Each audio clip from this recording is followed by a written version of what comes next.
Alors, ce communiqué de la DGS priorise les pharmaciens la semaine prochaine pour la vaccination AstraZeneca. Et c'est une décision que nous ne comprenons absolument pas.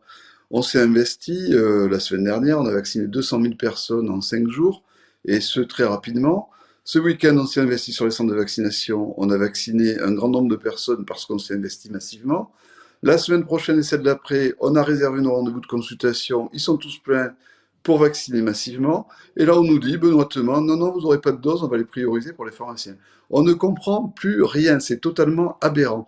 Donc ça a suscité une colère immense, et c'est pas un coup d'essai de M. Salomon, hein. Rappelez-vous que déjà sur les masques, c'était pas royal. Ça a continué avec la stratégie de dépistage qui est quand même pas parfaite, et loin de là. Et maintenant, ils nous ont remis une couche sur les vaccins. Donc c'est insupportable. Il faut que ça arrête. Et pour que ça arrête, il faut qu'il s'en aille. Je pense qu'il n'y a pas d'autre solution à ce stade. On est dans une colère folle sur les territoires.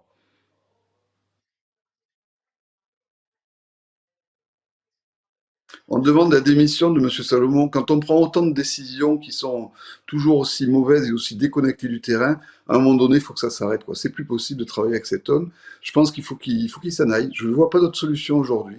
On ne peut pas organiser correctement la vaccination de façon totalement verticale et de façon totalement déconnectée du terrain. Laissez-nous faire sur le terrain. On a prouvé de quoi on était capable. La semaine dernière, on était pour la moitié d'entre nous en vacances. On a réussi à vacciner 200 000 personnes en 5 jours, c'est-à-dire plus que l'hôpital en un mois. Ce week-end, on nous a appelé en catastrophe jeudi soir en nous disant il faut que vous organisiez la vaccination dans les centres de vaccination. On l'a fait, on a vacciné un grand nombre de personnes. La semaine prochaine, nos cabinets sont pleins, on a nos rendez-vous qui sont programmés pour les vaccins. Et on nous dit vous n'aurez pas de vaccin. Mais ça rime à quoi? Ça rime à quoi? Ça rime à rien. C'est même pas une demande des pharmaciens. J'ai eu les pharmaciens sur mon territoire, ils comprennent pas du tout ce qui se passe. Ils me disent on n'en revient pas de cette décision. C'est une décision qui a été prise, mais je sais pas par qui, je sais pas qui nous gouverne, je comprends absolument pas ce qui s'est passé. Donc à ce niveau-là de responsabilité, je pense que la seule conclusion à tirer, c'est qu'il faut qu'il s'en aille.